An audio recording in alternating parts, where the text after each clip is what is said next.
ಗಡಿದಂ ಬೆಟ್ಟದ ತಪ್ಪಲಿನಲ್ಲಿರುವ ಆ ಗ್ರಾಮದ ಹೆಸರು ಕದಿರನ್ನಗಾರಿಪಲ್ಲಿ. ಆ ಗ್ರಾಮ ನಿರ್ಮಾಣವಾಗಿ ಎಷ್ಟು ವರ್ಷಗಳಾಗಿದೆ ಎಂಬ ಸ್ಪಷ್ಟ ಮಾಹಿತಿ ಇಲ್ಲವಾದರೂ ಆ ಗ್ರಾಮಕ್ಕೆ ಅಡಿಪಾಯ ಹಾಕಿದ ಮಲ್ಲಿನಾಯ್ಡು ಎಂಬ ವ್ಯಕ್ತಿ ನಿರ್ಮಾಣ ಮಾಡಿದ ರಾಮಾಲಯ ಇಂದು ಪುನರ್ ಪ್ರತಿಷ್ಠಾಪನೆಯಾಗಿದೆ. ಹೌದು, ಶತಶತಮಾನಗಳ ಹಿಂದೆ ನಿರ್ಮಾಣವಾಗಿದ್ದ ಪುರಾತನ ದೇಗುಲ ಶಿಥಿಲಾವಸ್ಥೆಗೆ ತಲುಪಿದ್ದು ಅದನ್ನು ಜೀರ್ಣೋದ್ಧಾರ ಮಾಡಿರುವ ಗ್ರಾಮಸ್ಥರು ದೇವಾಲಯ ಪುನರ್ ನಿರ್ಮಾಣ ಮಾಡುವ ಜೊತೆಗೆ ಸೀತೆ, ರಾಮ, ಲಕ್ಷ್ಮಣ ಮತ್ತು ಆಂಜನೇಯ ವಿಗ್ರಹಗಳನ್ನು ಪ್ರತಿಷ್ಠಾಪನೆ ಮಾಡಿ ಗ್ರಾಮಕ್ಕೆ ಮೆರುಗು ತರುವಲ್ಲಿ ಯಶಸ್ವಿಯಾಗಿದ್ದಾರೆ.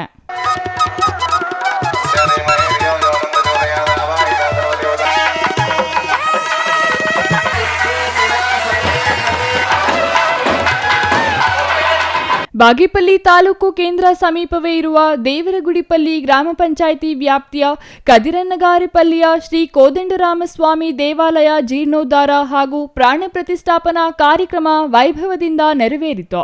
2 ದಿನಗಳ ಕಾಲ ನಡೆದ ಕಾರ್ಯಕ್ರಮದಲ್ಲಿ ವಿವಿಧ ಪೂಜಾ ಕೈಂಕರ್ಯಗಳು ನೆರವೇರಿದ್ದವು. ಸ್ವಾಮಿಯ ವಿಗ್ರಹವನ್ನು ಶಾಸ್ತ್ರೋಕ್ತವಾಗಿ ಪ್ರತಿಷ್ಠಾಪಿಸಲಾಯಿತು. ಕಳೆದ ಕೆಲ ವರ್ಷಗಳಿಂದ ದೇವಾಲಯದ ಜೀರ್ಣೋದ್ಧಾರ ಕಾಮಗಾರಿಯಿಂದ ದೇವಸ್ಥಾನದಲ್ಲಿ ಪೂಜೆ ಸ್ಥಗಿತಗೊಂಡಿತ್ತು. ಬುಧವಾರ ದೇವರನ್ನು ಪ್ರತಿಷ್ಠಾಪಿಸಲಾಯಿತು. ದೇವಾಲಯವನ್ನು ವಿವಿಧ ಹೂವು ಹಾಗೂ ದೀಪಗಳಿಂದ ಅಲಂಕರಿಸಲಾಗಿತ್ತು. ಗ್ರಾಮದಲ್ಲಿ ಹಬ್ಬದ ವಾತಾವರಣ ನಿರ್ಮಾಣವಾಗಿತ್ತು. ನೂರಾರು ಭಕ್ತರು ಪೂಜಾ ಕಾರ್ಯದಲ್ಲಿ ಭಾಗವಹಿಸಿ ಸ್ವಾಮಿಯ ದರ್ಶನ ಪಡೆದರು. ಭಕ್ತರಿಗೆ ಅನ್ನ ಸಂತರ್ಪಣೆ ಮಾಡಲಾಯಿತು.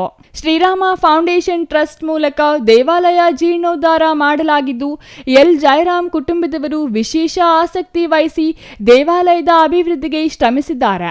ಅಲ್ಲದೆ ದಾನಿಗಳ ಸಹಕಾರದಿಂದ ದೇವಸ್ಥಾನದ ಜೀರ್ಣೋದ್ಧಾರ ಕೆಲಸಗಳು ಪೂರ್ಣಗೊಂಡಿವೆ.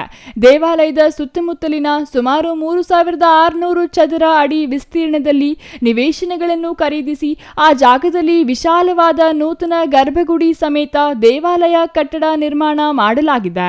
ದೇವಾಲಯದ ಜೀರ್ಣೋದ್ಧಾರದ ಪ್ರಯುಕ್ತ ಶ್ರೀರಾಮ ಸಮೇತ ಸೀತಾ, ಲಕ್ಷ್ಮಣ, ಹನುಮಾನ್ ದೇವರ ನೂತನ ಮಂದಿರ ಮತ್ತು ವಿಗ್ರಹಗಳ ಪ್ರತಿಷ್ಠಾಪನೆ, ಕುಂಭಾಭಿಷೇಕ ಹಾಗೂ ನೂತನ ಮಹಾದ್ವಾರದ ಉದ್ಘಾಟನಾ ಸಮಾರಂಭ ಸಾವಿರಾರು ಭಕ್ತರ ಸಮ್ಮುಖದಲ್ಲಿ ನಡೆಯಿತು.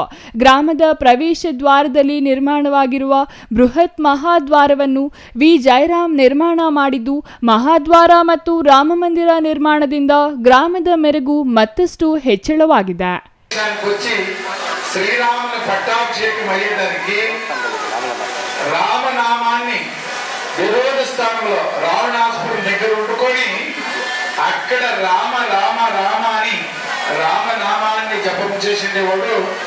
రామ భక్తుల్లోనే నంబర్ 1 భక్తుడు విభూషణుడు. తర్వాత రామ సేవ దురంధరుడు ఆంజనేయుడు.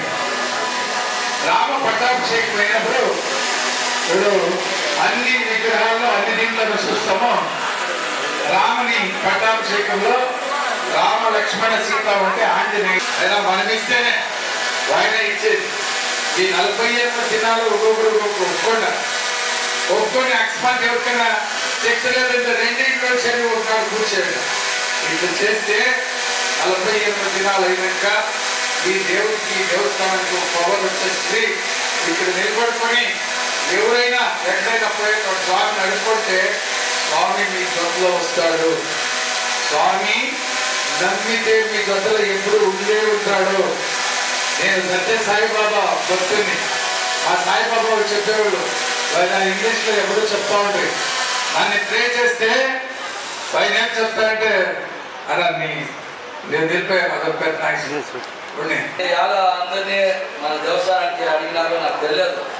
నేను అన్నీ చెప్పాను. అలా మా ఊళ్ళో మా దేవస్థానానికి వచ్చి ఆ దేవస్థానం ఒక పుణ్యకార్యంలో వాళ్ళంతా పాల్గొలిస్తే అంతే మా పుణ్యము.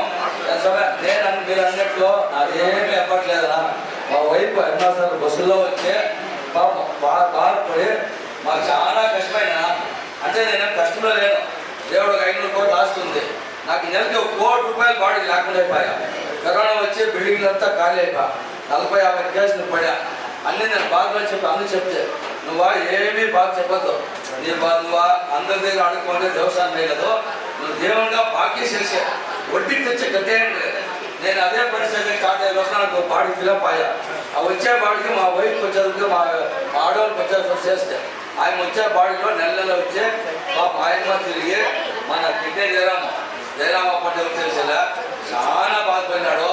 ఈ జమీన్లో అంతా పాపం మన అశోక్ వాళ్ళు ఎంతో జనం దుడ్లు తీసుకోకుండా ప్రతి ఒక్కరు కష్టపడేవాళ్ళు దుడ్లు ఇచ్చినాము.